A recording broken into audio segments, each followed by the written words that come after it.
ان کو ابھی باتوں کے جواب دو. یہ جواب نہیں دینا کہ فلانا کیڑا فلانا ہے, فلانا بھی لکھ کے گیا. اصول عقائد کتاب و سنت کی نص سے ثابت ہوتے ہیں, فلانوں سے نہیں ثابت ہوتے. فلانا لکھ کے چڑ گیا.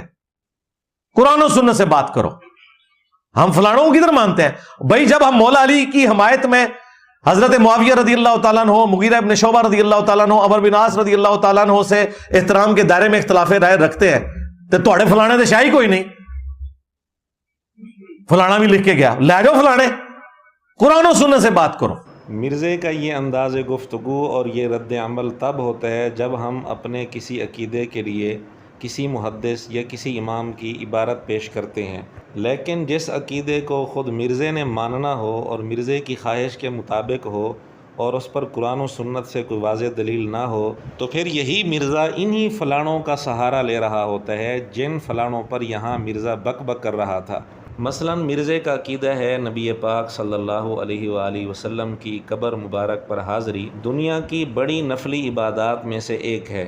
قبر رسول صلی اللہ علیہ وآلہ وسلم کی حاضری اس پلانٹ ارتھ پہ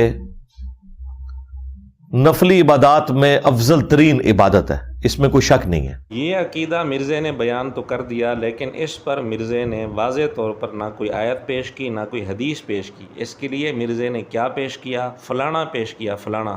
امام ابن تیمیہ نے بھی لکھا ہے قبر رسول کی حاضری اس کائنات کی بڑی نیکیوں میں سے ایک نیکی ہے. ہم اب بھی کہتے ہیں مرزے نے جو یہ عقیدہ بیان کیا ہے اس پر واضح طور پر کوئی آیت پیش کر دیں یا کوئی حدیث پیش کر دیں. اب فلانے درمیان میں نہ لائیں. فلانے کا لفظ خود مرزے نے بولا ہے, ہم نہیں بول رہے. لیکن یہ بھی ایک حقیقت ہے کہ جب مرزے نے کوئی بات نہیں ماننی ہوتی وہاں بالکل اوچھا انداز اختیار کر لیتا ہے اور فلانا فلانا کہہ کر لفظ بولتا ہے. لیکن جب مرزے نے کوئی بات ماننی ہوتی ہے تو انہی فلانوں کے حوالے مرزا خود دے رہا ہوتا ہے. اس کے لیے ایک اور مثال ہم پیش کر دیتے ہیں. مرزے کا یہ عقیدہ ہے کہ نبی پاک صلی اللہ علیہ وآلہ وسلم کی قبر مبارک, اسی طرح نیک لوگوں کی جو قبریں ہیں, دعاؤں کی قبولیت کی جگہ ہیں. اس کے لیے مرزے نے نہ کوئی واضح طور پر آیت پڑھی نہ کوئی واضح طور پر حدیث پڑھی. مرزے نے حوالہ پیش کیا ابن حبان رحمۃ اللہ علیہ کا. آپ نے کہا کہ قبولیت دعا کے لیے ولی کی قبر پر جا کر دعا کرنا جائز ہے, نبی اور ولی کی قبر پر دعا جا کے کرنا جائز ہے. ہاں, قبر پہ جو انبیاء کرام, نبی الاسلام کی جو قبر ہے, باقی وہ نبیوں کی تو کنفرم نہیں کہ وہ ہے بھی ہے کہ نہیں, وہاں پہ جا کے جو دعا کرنا ہے وہ آپ نے اللہ سے کرنی ہے نا جی. رہا دعا کی قبولیت کا جائز ہونا, صحابہ اور اہل بیت سے تو کوئی اس طریقے سے تو کوئی چیز ثابت نہیں ہے کہ جس کو میں صحت کے ساتھ پریزنٹ کر سکوں. امام ابن حبان نے خود اپنے بارے میں لکھا ہے, چونکہ اہل سنت کے امام ہے, کہ میں نے امام موسیٰ کاظم کی قبر جو ہے اس کو دعاؤں کی قبولیت کا ایک ذریعہ پایا ہے. نبی الاسلام کی قبر مبارک چونکہ ریاض الجنہ میں ہے, جنت کے ٹکڑوں میں سے ہے, اللہ تعالیٰ کی رحمت کا وہ مرکز ہے, اس لیے ہم نے یہ بات کی ہے کہ قبر رسول پہ جا کے آپ اللہ کے حضور دعا مانگے تو دعا کی قبولیت کی جگہ ہے. یہ ہمارا اجتہاد ہے, اور اس اجتہاد کو سپورٹو ائمہ کرام کا عمل بھی موجود ہے. امام ابن حبان کا جو ابن خزیمہ کے شاگرد ہے اور وہ امام بخاری کے. جی ناظرین, آپ نے دیکھ لیا یہاں مرزے کا انداز کیا تھا, اور یہاں مرزا مان بھی رہا ہے کہ یہ اجتہاد ہے, یعنی قرآن میں کوئی واضح آیت یا کوئی واضح حدیث نہیں ہے. اس کے باوجود کہتا ہے کہ چونکہ ابن حبان رحمۃ اللہ علیہ کا یہ قول موجود ہے, اور اس کی بنیاد پر پھر یہ میں نے بات کی کہ قبر مبارک آپ علیہ الصلاۃ والسلام کی دعاؤں کی قبولیت کی جگہ ہے, اسی طرح باقی صحابہ اور اہل بیت اور نیک لوگوں کی قبریں. اب مرزے نے چونکہ اس عقیدے کو لینا تھا, یہاں مرزا بڑے اہتمام سے عقیدت کے ساتھ ان کے حوالے دے رہا ہے.